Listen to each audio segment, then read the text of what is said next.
زمین کے پیٹ کو ایک حیوان کو برآمد کریں گے جو انسانوں سے بات کرے گا، گفتگو کرے گا۔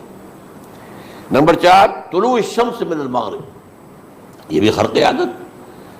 سورج تو طلوع ہوتا ہے مشرق سے، غروب ہوتا ہے مغرب میں، لیکن اس وقت معاملہ الٹا ہو جائے، یعنی جو کائنات کے اندر جو گڑبڑ ہوگی کچھ سمجھ میں بات آتی ہے کہ یہ معاملہ جو ہے یہ تو اس پورے سولر سسٹم کو اگر بدل دیتے ہیں تو مشرق مغرب ہو جانا، مغرب مشرق ہو جانا، یہ بالکل سمجھ میں آنے والی بات ہے۔ اس کے بعد ہے عیسیٰ ابن مریم کا نزول، جس کے بارے میں آج میں نے گفتگو کی ہے تفصیل سے۔ یہ نزول ہونا ہے، یہ علامات قیامت میں سے حضور نے بیان فرمایا ہے، اور قرآن مجید کی جو اصطلاحات ہیں اس کے حوالے سے میں نص قطعی جو ہے وہ میں آپ کے سامنے رکھ چکا ہوں۔ پھر یاجوج ماجوج کا ایک معاملہ ہے، یہ میں ابھی اس وقت زیادہ اس پر بات نہیں کر سکتا۔ حضرت عیسیٰ علیہ السلام کے نزول کے بعد دو کام ہوں گے، یہودیوں کا قلع قمع ختم، تمام یہود، ایک کام تو یہ ہونا ہے، اور نمبر 2 عیسائیت کا ختم ہو جانا۔ عیسائیت کی نفی کر دیں گے، بھائی تم مجھے خدا کا بیٹا بنائے بیٹھے ہو، میں تو خدا کا بیٹا نہیں ہوں، میں تو اس کا بندہ ہوں، رسول ہوں، میں نے تم سے کب کہا تھا کہ مجھے خدا کا بیٹا بناؤ۔ نمبر 2 یہ کہ وہ خنزیر کو قتل کر دیں گے، یعنی یہ تم نے خنزیر کب سے کھانا شروع کر دیا؟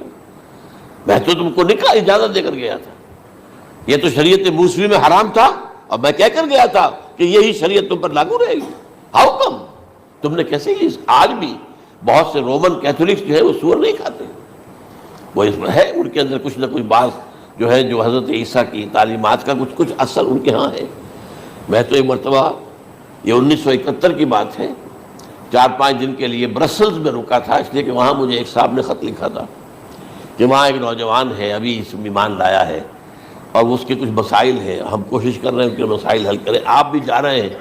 میں انگلینڈ جا رہا تھا تو واپسی پر آپ ان کے یہاں چند دن ٹھہرے، میں حیران ہوا۔ ویسے اس نے مجھے اپنے گھر ٹھہرایا نہیں، اس لیے کہ ماں باپ تو اس کے کرسچن تھے، اور پولیس کا چیف آفیسر اس کا باپ تھا، چیف آف پولیس فورس۔ اس نے مجھ سے ایک دن کھانے پہ بلایا، میں ہوٹل میں ٹھہرایا مجھے، اس نے کہا آپ اطمینان سے یہاں کھانا کھائیں، اس گھر میں نہ آج تک کوئی شراب کی بوند آئی ہے اور نہ ہی کوئی بوٹی آئی ہے سور کی۔ Roman Catholics. اب اکلوتا بیٹا تھا عبدالعزیز، اس نے بعد میں نام رکھا، وان کینٹر اس کا نام تھا جو کہ اوریجنل تھا، پھر اس نے نام رکھا عبدالعزیز وان کینٹر، پرانا نام بھی حالانکہ نہایت خوبصورت۔ 28 سال کی عمر تھی، اور اس وقت میں نے دیکھا تھا کہ اس کی فقہی معلومات جو ہے میری معلومات سے 10 گنا زیادہ۔ اس کی وجہ کیا ہے؟ وہ گیا تھا موراکو میں ایز اے ٹیچر ملازمت کرنے، پیسہ کمانے، وہاں وہ مسلمانوں سے اس کا ہوا رفت ضبط ہوا، اسلام کی تعلیمات سامنے آئی، اسلام لے آیا۔ اب اکلوتا بیٹا ہے، اور ماں باپ جو ہے کرسچن کیتھولکس۔ جب وہاں سے واپس آیا تو پھر کہتے ہیں کہ ہمارے درمیان ایک معاہدہ ہے، وی آر لیونگ ٹوگیدر، لیکن یہ معاہدہ ہے ہم مذہب پہ بات نہیں کریں گے، بس باقی جو بھی ہے وہ ساتھ رہ رہے ہیں۔ لیکن میں حیران ہوا، مجھے معلوم نہیں تھا۔ اچھا، اس کے بعد اس نے جب اسلام کا فیصلہ کیا تو اس کے سامنے سوال آیا کون سی فقہ اختیار کروں؟ تو اس نے بڑی جو ہے تھورو اسٹڈی کی ہے تمام فقہوں کی، کمپیریٹو اسٹڈی، ان کو کرنے کے بعد پھر فائنل فیصلہ اس کا یہ تھا کہ حنبلی فقہ میں اختیار کروں۔